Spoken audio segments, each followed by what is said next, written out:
the Republican presidential hopeful Nikki Haley is vowing to continue her election campaign against Donald Trump, despite trailing in the polls in her home state of South Carolina. Speaking at a town hall, the former president poked fun at his rival, saying, "You're not supposed to lose your home state." Joining us live now is the Perth USAsia Centre founding CEO, Professor Gordon Flake. Good to see you, Gordon. As always, doesn't look like Nikki Haley will do too well in South Carolina. No, it's quite clear. All the polling shows that she will lose. In a normal election year, that would be cause enough for her to pull out of the race, but she's the last one standing. And so as long as people continue to support her, and as long as there's this parallel track of Donald Trump's legal and other political woes going, there's a certain advantage to at least betting that you'll be the last one standing at the end of the process. And so I anticipate that she'll continue at least for a while. And she could also have her eye, I guess, on a future election too. Yeah, so everybody else has played the game of trying to pivot to being Donald Trump's vice presidential, candidate or partner in that endeavor.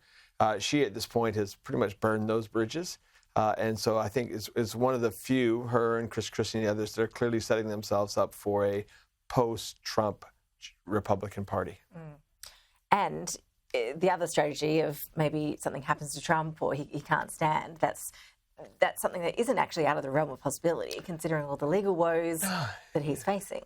Legal woes, money woes, and we've seen these just historic damages that he's been assessed against. And I think the real damage is that punctures that carefully curated self-image that he has. And we haven't got to the serious criminal stuff yet. And so there's an awful lot to play out between now and the primaries ending, the convention, and the election itself.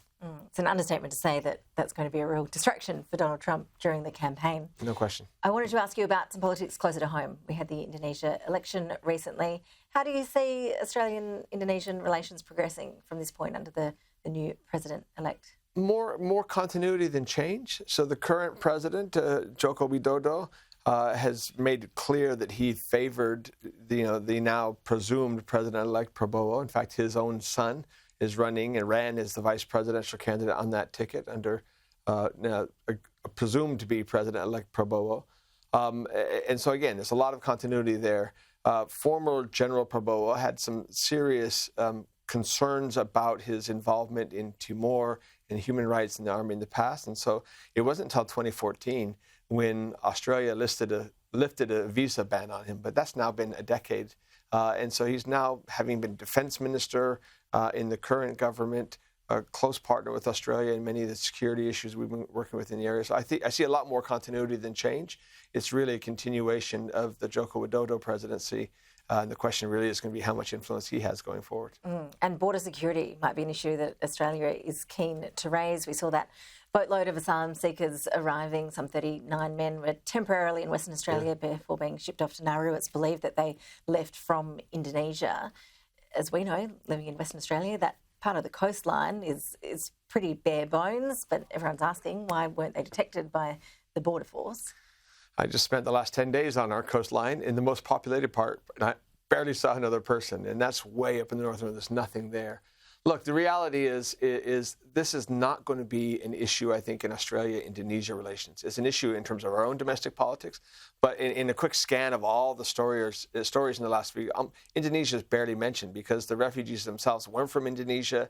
They just happened to launch from Indonesia in terms of that process. So I don't anticipate that this will become an issue in Australia-Indonesia bilateral relationships. It's much more about our own domestic politics.